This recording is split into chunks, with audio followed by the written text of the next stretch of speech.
Hello and welcome to Lawyer Tops. Today I'm going to show you how to make another type of bracelet. It's still a charm bracelet but in a different form. But to go back to what we've done so far, we've put charms on an elasticated bracelet like this one. We added charms to elasticated bracelet. This is a single bracelet. This is a set of 3. They're elasticated, but it's a set of 3, and the charms are not dangling charms, so it gives you another idea of what you can do. This is what we did last week. This is memory wire, and we added 5 charms to the memory wire bracelet. Today I want to do a 3-row bracelet with charms, but we're going to have a catch to it like this. This is a slider catch. You just pull it like this and open it, and then you close it exactly the same way. And this is for 3 rows. You can get more, you can get 4, you can get 5, you can get 6, you can get 8, and so on. But I want to use 3 rows and 5 charms. But the what I want to show you today is the crimping method. So we're going to crimp our wires to the slider. So today we're going to start off with, these are my beads. I'll show you how to do 1 row. You know how to bead, so I'll just do the crimp onto the slider so that you know how to crimp the beads. So those are the beads. This is the, we don't need this for now. So this is the, 3-row slider. This is the wire. I'm using a 19-strand bead-along beading wire, stringing wire. And then these are my crimps. You can see the tiny crimps there, and the crimp covers. I like to cover the crimps with the covers to make it tidy. Now, what I did not use in the one I've done here are what we call guards or spacers. And they are used to keep the rows in line. So once you put it in the bracelet, each row will go through one of the holes so that they'll be in line. Depending on the size of bead, you might have to use a 5-row or 4-row. It all depends on the size of the beads, but I'll show you how to do it in the one we are going to do. Now, I've also got my crimping tool. I've got my cutter, and I've got my pliers. I use these to cover when I want to cover the crimp bead. And I've also got my beading board. And this you can use to set out your beads on whatever measurements you want. If it's 7 inches or whatever you want, you can set out your beads first, and then decide in what order and what color you want to use first, and then where you want to put your charms. So that's just for you to use. So let's start with cutting our beading wire. Now, I'm probably going to make a bracelet of about 7 inches, but depending on you, you need to cut enough wire that you can deal with, not too much, but don't make it too short. You won't cut 7 inches because you won't have anything to use at the end. So you need a fair bit more than 7 inches, but not too long. So I'll cut just about here and start off with, I need a crimp.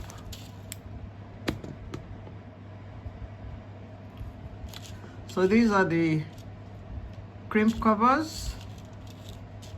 These half moon beads, and these tiny tubes here are my crimp tubes. So you take 1 crimp, put it on the wire,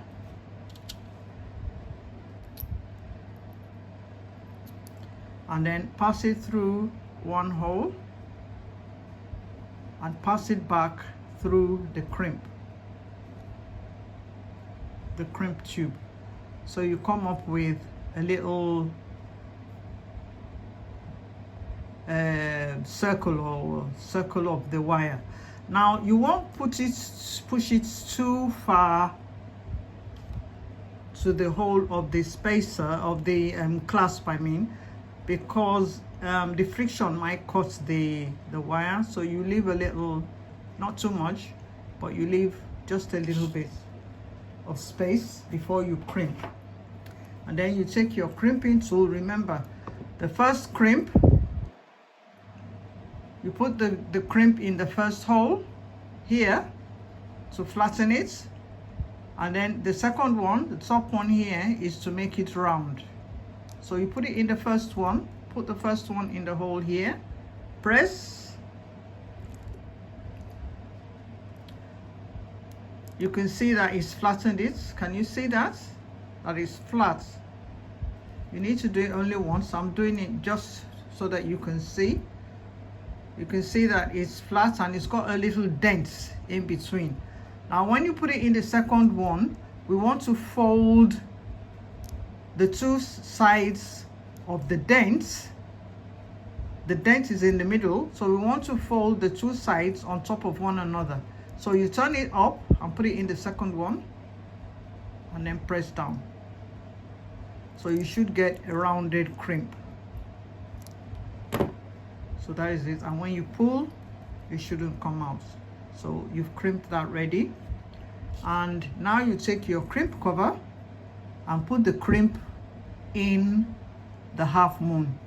Now these things are quite fiddly, but you just have to find a way of doing it. And then you use your whichever tool you want to use to press the moons together. Once the crimp is in the middle.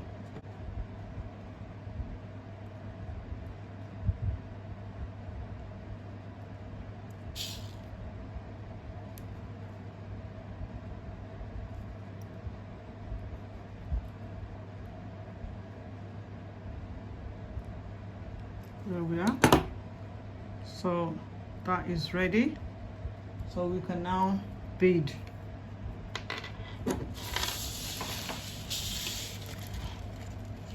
I'll follow this pattern.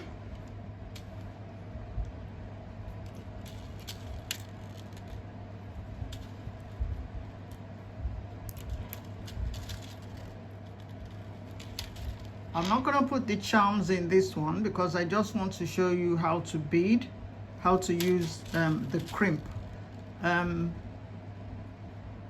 Of course, when you're beading, you can add whatever you want to add in whatever pattern you want to do it. The choice is yours. You've got so many choices, so you can do whatever you like, but I just want to show you how to crimp the ends. Now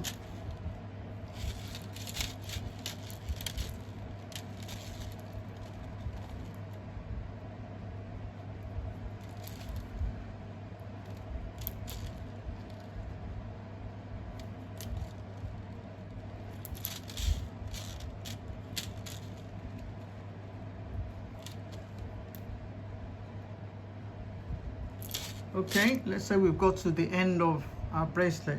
Now you notice that I didn't put the guards in this one, just as I didn't put in the example there. Well, if I want to put the guards, I probably put one here and one here to make it equal, so that the rows will not fly about, they'll be settled. Okay, I'll put one for you to see.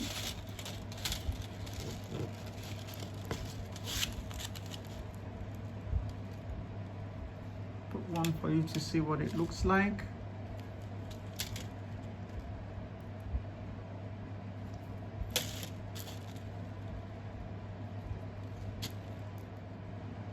you know that when you've got your charms, you can put your charms anywhere you like in the bracelets.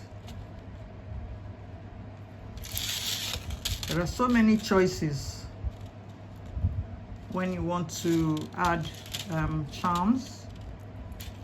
I need to put the second one. I like to put them in the same. It is good to use two, at least two. That is one on each side, so that the bracelet will be balanced. Although you could use three, you could put one in the middle. It all depends on you and what effect you want the bracelet to have. So that's the first row, and we've crimped one side. We want to crimp the other one. Now when you crimp, remember you're gonna have some extra wire. What I do is I normally pass it through 1 or 2 beads, and then I cut the excess off. When you're cutting the excess off, remember that you don't cut the beading wire, so just cut the excess off, and there you go. So what you want to do now is to finish the other end. So we need a crimp tube. Remember, pass your crimp tube onto the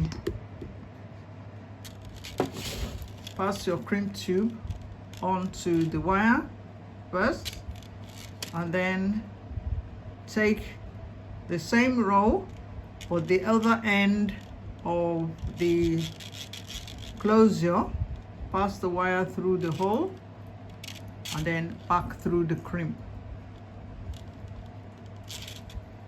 Now you need to pull it as tight as possible. You need to pull the wire as tight as possible. But remember, I said you need to leave a little loop at the end here.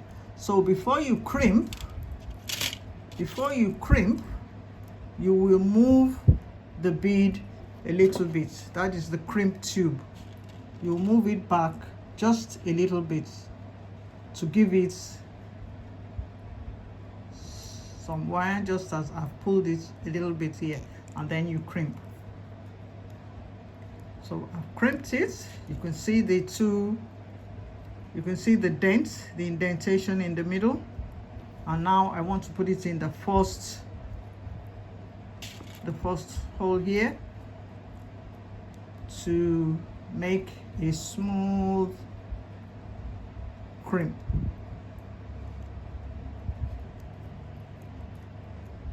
Using a crimping tool, you know, you get to know how to use it with the experience.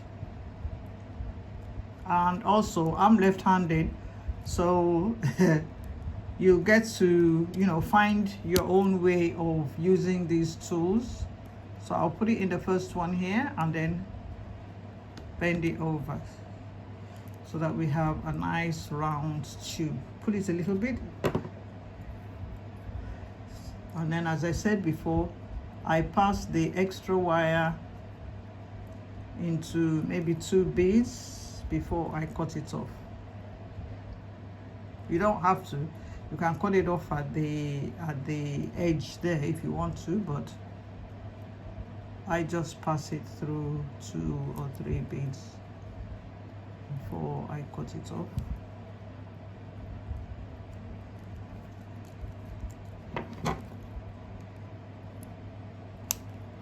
Okay, so there we've got our bracelet, and all we need to do now is to cover this with the crimp cover. So you take your crimp cover.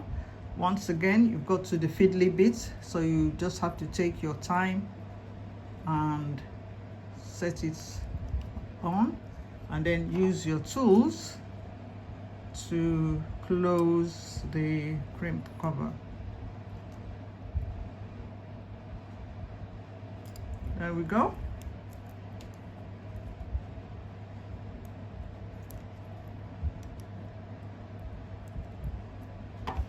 So we've got the first row. That's the first row of your bracelet. So you can see what these are going to do. When we do the second row, we'll pass the rope through this hole, and then crimp it again. So there will be a difference. Here we don't have any. You can see that the rows are free. So it all depends on what you want. If you want the set to be free, you can. If you want it to be like set, so that the rows they are not able to fly about as they like, then you use what we call, I call them guards, but you might find them down as spacers, bead spacers, but I call them guards anyway.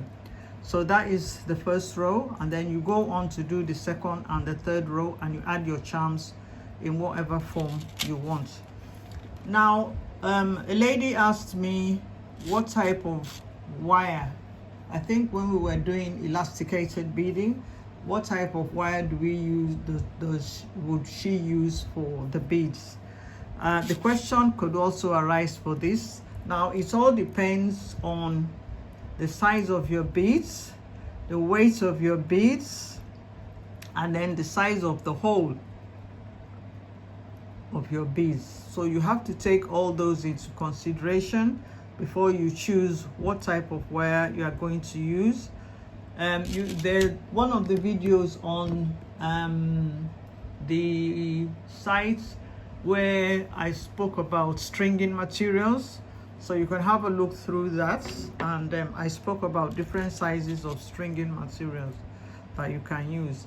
And then when you go to our website, loyaltopscreations.com, I've also got some bead bundles if you want to try your hand at maybe making a memory wire bracelet or elasticated bracelet with charms, or a set of 3 with a closure. You can check on the website loyaltopscreations.com. I've got different bead and charm bundles where everything you need is incorporated into the bundle, and you can just buy the bundle and try your hand at it, or just make one for summer for yourself. So loyaltopscreations.com, and you'll find different types of charms and bead bundles for you to, they're different colors and different types. Please remember to subscribe to our channel. Ask your friends too to subscribe to our channel. Our videos come out every Friday at 7 p.m. and all our social media pages are on the under the video, and also we've got our shop too on the you can get to our shop through Facebook, or you can go to our website, which is loyaltopscreations.com. Thank you for this week, and I'll be back next week. Bye.